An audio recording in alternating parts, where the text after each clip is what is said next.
And you have just watched the moment that the rest of the Champlain Tower South in Surfside has come down. This is a live look at the demolition that just happened. Again, officials say this building came down in a controlled manner. It's difficult to see, but you could see the extent of the debris and the large plume of dust that is in the air in that moment. It was a truly incredible moment to watch for this tragedy that has unfolded in our community now for several days. Again, if you're just joining us, it just happened.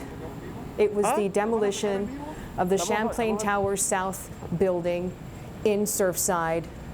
It just happened on your TV screen. If you just joined us, what you're looking at now is the cloud of debris and just the cloud of particles that have happened after this. Now, this was a controlled demolition. Crews used what's called a process of energetic felling. Miami-Dade Mayor Daniela Levine Cava told us earlier that this involved the use of small and strategically placed explosives in the structure, and that it relied then on gravity to bring the building down. The goal of this controlled demolition was to minimize the impact to the existing debris pile.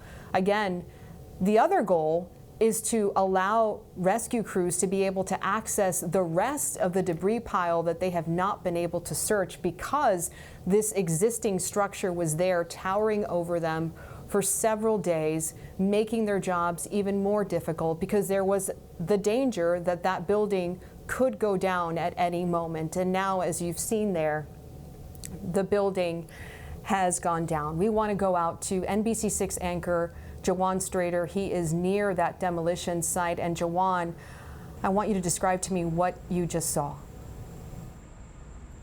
Well, first and foremost, Alina, just an emotional sight. Just seeing the building go down. As you heard from officials earlier, this is the continuation of that emotion, of the tragedy that has happened here in Surfside. So you felt that. I felt that by watching it. And we got it from the very beginning, because they sounded the alarm. They sounded horns that were going off before the building came down. They gave several warnings. And then the building came down, and just very emotional, because it just adds to the pain that many of us have been witnessing from day one. And then the debris, then you could just see basically the cloud of dust that they spoke of. But it looked to be safe. The dust has not quite reached us here, but you could see a cloud behind me. You could see a cloud of smoke from that demolition.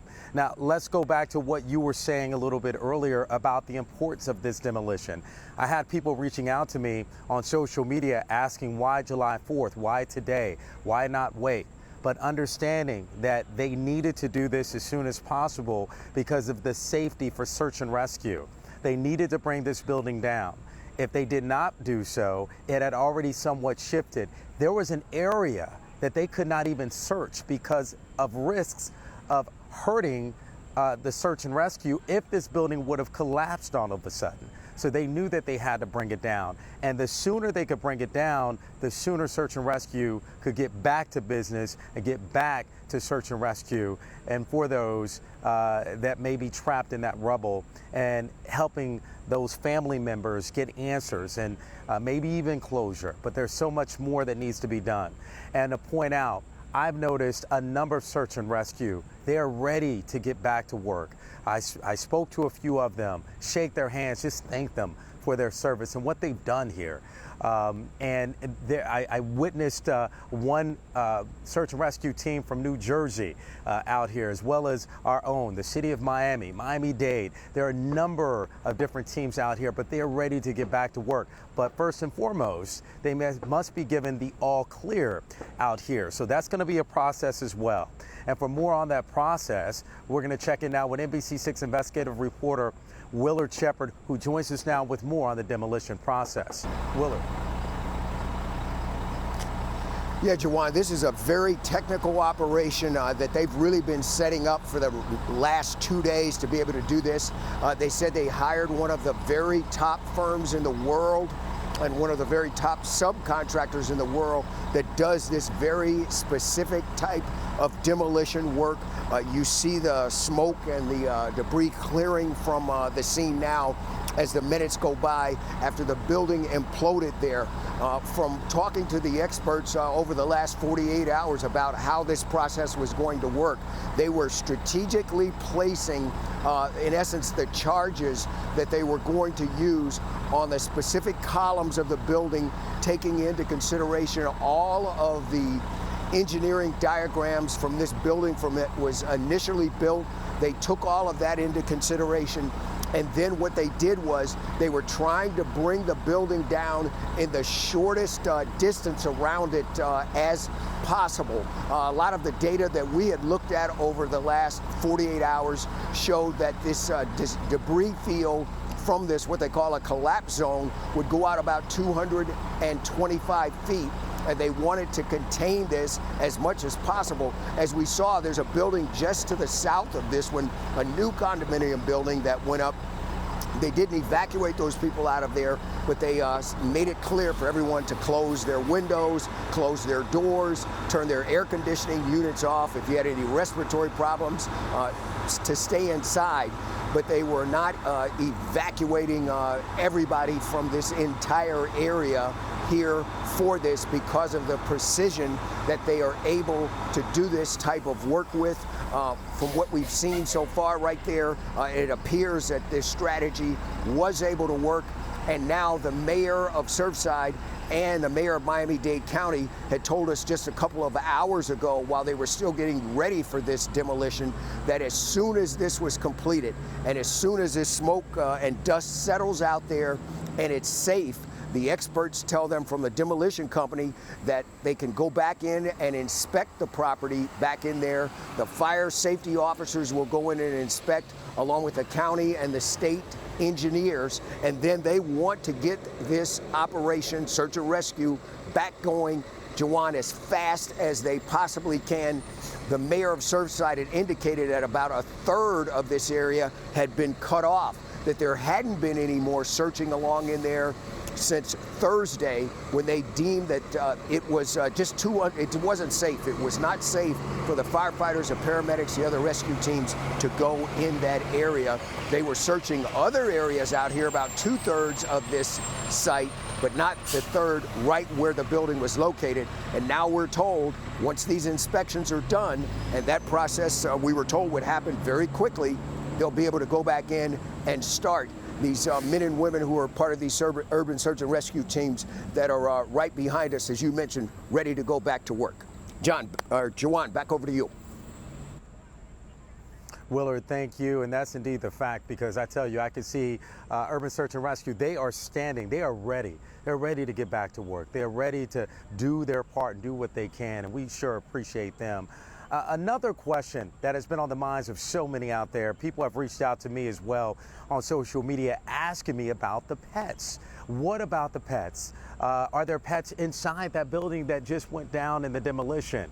And for more on that, we're going to check it out with NBC6 reporter Christian Benavidez. He has a little bit more about the pets and their safety. Christian.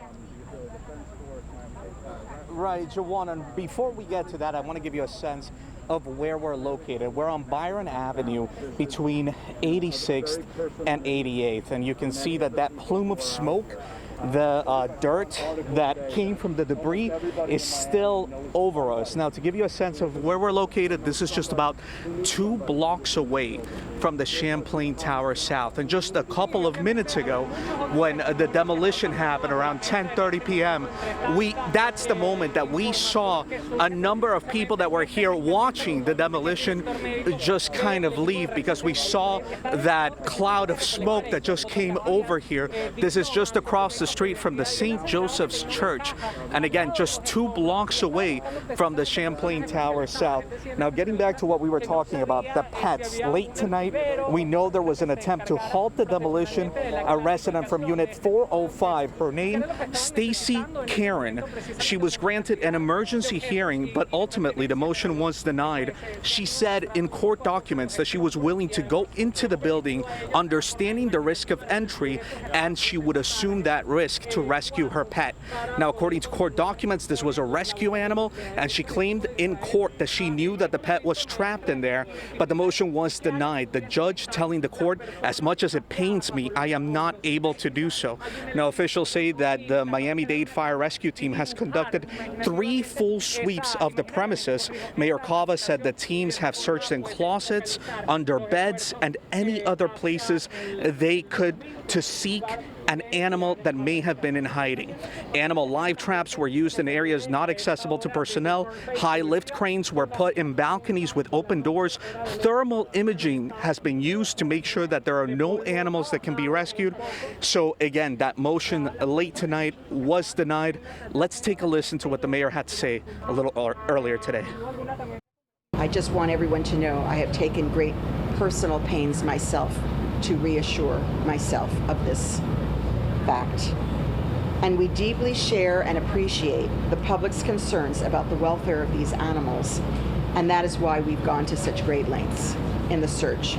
They used every possible technology, from the most rudimentary to the most sophisticated, to try to make sure that there were no pets that were able to be rescued in the building. So again, I want you to take a live look out here. You can see that whatever remained of the Champlain Tower South is now gone after that demolition. And, you know, we're still seeing a little bit of that plume of smoke that had filled the air here, all of that dust. Again, so many people were around here when that happened. They were here to watch the demolition, and then out of nowhere, everyone just left because, of course, you don't want to be here when that cloud of smoke reached this area. Again, we're on Byron between 86 and 88. So I'm going to toss it right back to you, Jawan. We're going to come back at 11 o'clock to talk to one of those residents who had his belongings inside of what remained of the Champlain Tower South. Live in Surfside, I'm Christian Benavidez. Back to you. Christian, thank you for that live report. And to go back to the pets, I did speak with Miami-Dade County Mayor Daniela Levine Cava after the press conference, and I asked her for a fact. I said, do you know for a fact whether or not they rescued physically the pets? And she said, no, she does not. But she said that they used several different search methods in order to make sure it was clear of any pets. And I asked her specifically about Coco and some of the other pets that we've talked about. But something that was pointed out is that all the doors, they left them open or opened the doors so the pets could leave or try to escape on their own. And they said it was clear. And they said they've noticed a few dogs hanging out, running around the area, and also cats as well. So they're just praying that those are some of the animals, but they're trying to set traps in order to capture those animals so they can reunite them with their owners. So just a little tidbit of information that I had as far as a conversation with the mayor. Now, getting back out here, live out here to the scene, again, you heard him talk about the plume of smoke. We're pretty much okay from our vantage point. I do have my mask just in case, but there was another horn, a loud horn, another warning, if you will, like we heard earlier before the demolition. Now, they did say earlier that it could come in stages. So when we heard that, everyone got ready because we didn't know if there was going to be another somewhat of an explosion like earlier, but as part of that demolition, but there was not. So I don't know if it was a warning letting everyone know that the area was clear or not. So we're going to try to find out some more information about that. We did notice a few police cars come through, and they were covered with the dust from what was standing there from that demolition that came down and just, of course, scattered the area with dust. So anyway, there's a lot going on out here, but again, this is a continuation of the tragedy that many are experiencing. That is the latest out here from Surfside. Alina, back to you in the studio. Yeah, Jawan, this demolition marks yet another painful chapter for the victims of this condo collapse. It's really a continuation of the tragedy that we've seen unfold here in our community over the past 11 days. And this is the moment of the actual demolition happening. You take a pause to take it all in because it's just incredible to watch. And I can't help but think about the survivors, the people who got out of the building, the families who are mourning those who were lost, and then also the families, the dozens of families that are still waiting to learn more about their unaccounted loved ones. Again, we're going to keep following this story for you. We're going to bring you the very latest in just a few minutes coming up on the NBC6 News at 11.